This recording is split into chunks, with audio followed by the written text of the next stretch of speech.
So this is the daily practice, which Jane and I worked on, adapted from the long one that Jim Rutke translated for his Guhyagarbha class. And so we selected basically paragraphs that we thought were the most relevant for a daily practice. And so that's what you have here. So I wanted to just go through that a little bit with you to explain that. A lot of it's self-explanatory. First we have the refuge, which we repeat 3 times, and then bodhicitta that we repeat 3 times. And then we command the obstructors to leave with the mantra Om Rulu Rulu Hong Jo Hong. And so that's actually the essence mantra of the 58 wrathful deities. So you can imagine the wrathful deities commanding all obstructors to leave. Then we generate the protective circle, Hong, the blazing fire of wisdom, the Vajra fence, latticework, dome, canopy, the wheel of weapons, pervade space, Hong, Hong, Hong. And so these things form a circle of protection. There's a dome, everything. So it keeps out all of these things that we have now sent away. We don't want them to come back. So it maintains that protection. And then we generate the mansion that we were just talking about. And so here we have a shining white awe, in this case, the nature of mind, that radiates out in the 10 directions. It reabsorbs, so the light goes out, it comes back to us. From the awe come the moon and sun seat. The vowels, which signify the major marks, and consonants, which signify the minor marks, are arranged into circular rows. So what we have, the moon and the sun seat are like discs, like we typically look at in a practice that deity practice we would be doing. They would be on a lotus, and so sitting flat. And then in this case, we've got 2 circles of letters going around, one representing the consonants, one representing the vowels. So one would be inside the other. They're standing upright, not touching, but on the edge of that. The awe melts into the light, which appears a Hong-marked Vajra. Okay, so a Vajra would be this, but there's a Hong on it. And that is transformed into the nature of Samattabhadra. He's blue, abiding in the Vajra posture, the traditional meditation posture, and radiating a mass of light pervading all the space. So he's sending out now this blue light in all directions. Brum Vishva Vishuddhe. And so here, limitless space and the circle of wisdom abide as great incomparable mansion. So this is out in space. It's huge. It is square with 4 doors, 4 pediments. The top 5 walls are precious cornices from which loops and half loops of jewels hang. So you can see the description is not as elaborate, but similar to what is in the text. A circular dome pervades the expanse of space, outwardly and inwardly pure. There is the wisdom of clear light. Both outer and inner dimensions, along with umbrellas, banners, fill the space like playful clouds. And countless numbers of goddesses bring everything desired as dense clouds of offerings. So in the text it talks about the 5 dakinis that were making offerings, and each of those, from each of those 5 others manifested to make offerings and so forth.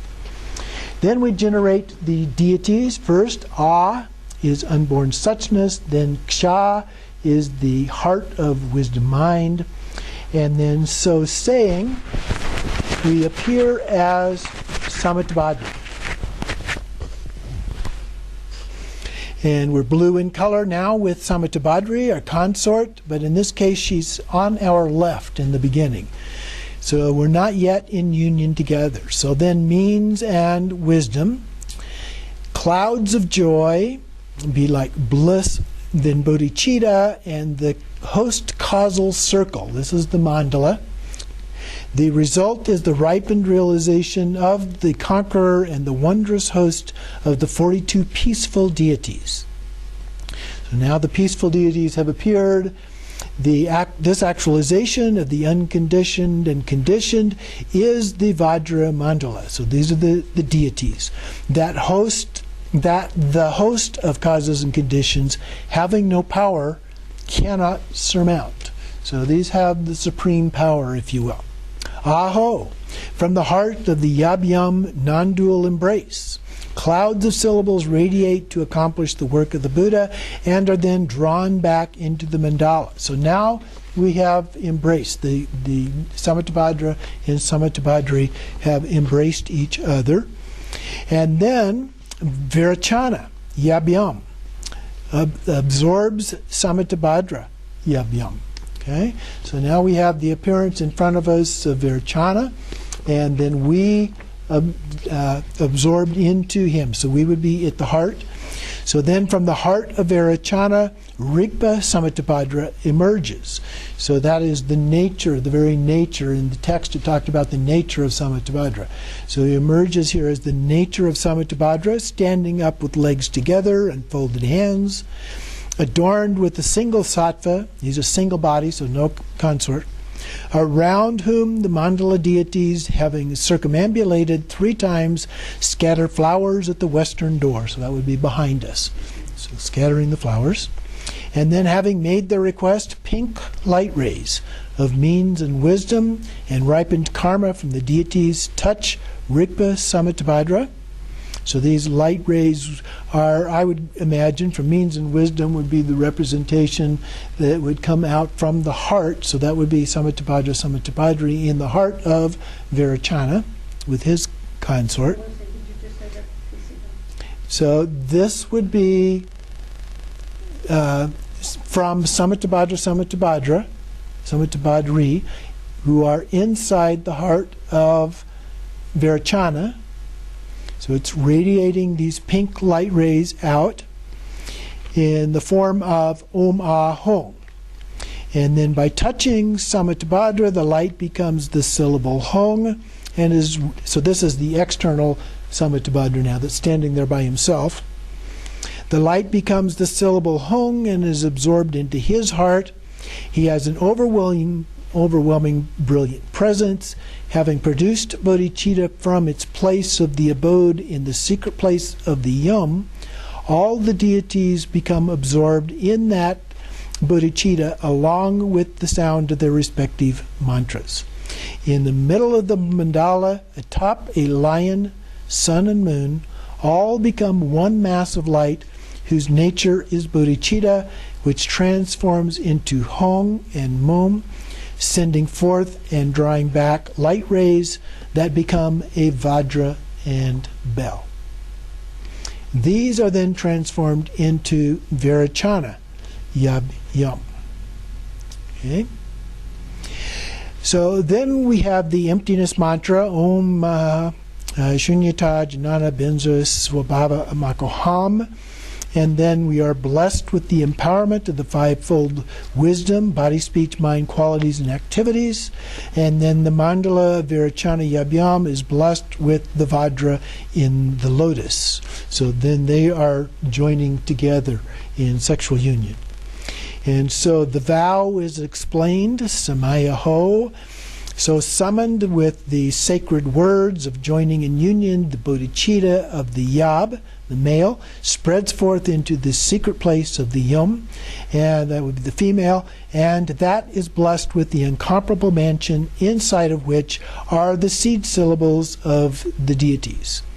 The radiant, so normally these would be visualized inside the heart, but here they're inside the secret place of the female. Radiance is generated. Samattabhadra Yab-Yum is visualized in the heart of Virachana along with the mandala of all other deities. So we have all of those now in the heart. Then we invite the Samadhi mandala. Now, usually in generation stage practices, when we do these practices, there are 3 different forms of being, sattvas. Some only have 1, some have 2. The more elaborate ones have 3 forms. So the first one of those would be called the Samaya Sattva, and that's a commitment being. And that's you. You are the commitment being. Then there's the wisdom being, which we invite in, the Jnana Sattva. And so those we invite in from the various places outside the Buddha fields where they abide. And then the last one is the samadhi sattva, which is the seed syllable that is in the heart. So when we invite these, we are on the outside, the wisdom beings are in our heart, and the seed syllable is inside their heart. Okay, so 3 different levels typically. And so here, this is a little bit confusing because it doesn't exactly follow that. So from the mandala of the unobjectified mind, so that would be the samaya sattva, our mind. The mandala of space-time would be the essence. We invite all samadhi mandalas. Okay? So we're inviting them in the form of seed syllables, and you see that in the actual text. It talks about all of these beings in the form of seed syllables. Uniting with the marks of entrance into the mandala, indivisible with one's own appearance, the mandala of approach.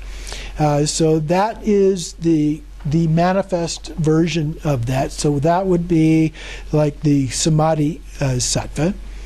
Is most excellently perfect, coming from all space-time. The highest samaya becomes completely present. And then we have some other mantras here. Om Ayei Bhagavan Maha Karunika Dursya Ho Samaya Tvam Dza Hong Bam Ho, and then the mandala arrives from Akanishta, so the mandala would be all the deities arrive. So these would be the ones we invited, which were the Samadhi mandala, and this is offered. So we make the offering, Om Argam Padyam Pupe Dupe Alke Gandhi Nevade Shapta Ahung, and then in union with the great wondrous body, speech, mind, qualities, and activities of the King of Wisdom, may I be joined into Mahamudra. So may I become one with the being. So we're merging together with the mandala. And so Dza Hong Bam Ho. And then we have the mantra recitation. From the syllables in the heart centers of all deities, light rays spread forth, touch all sentient beings of boundless space, cleansing away any pollutants and faults. The sentient beings are transformed into syllables, just as the deities were before, and are absorbed into the heart center of Erchana Yabhyam. And this is the actual mantra then associated with the Tantra. Om Ahong Bodhicitta Mahasukha Janana Datu Ah Om Rulu Rulu Hung Jo Hong. The first one is actually the peaceful deities, and the second one the wrathful deities. Okay, and so those are recited however many times that you can. We often use 108 as a good guideline for daily practice. And then there is nothing other than Buddha nature. So you just dissolve everything into Buddha nature or into emptiness and do the meditation. After the meditation, then we reappear. Complete mandala is present. All, by the virtue of this, may all sentient beings in existence claim the highest stage of total peace, and with the kaya's wisdom free of synthesis and analysis, be made auspicious in all of time and space. So we repeat that dedication 3 times. So that is the short version of the practice here that we ask you to do. If you can, as much as possible during this class, so that we'll be doing that through both this part and the second part as we go through the text that goes into great detail about this practice.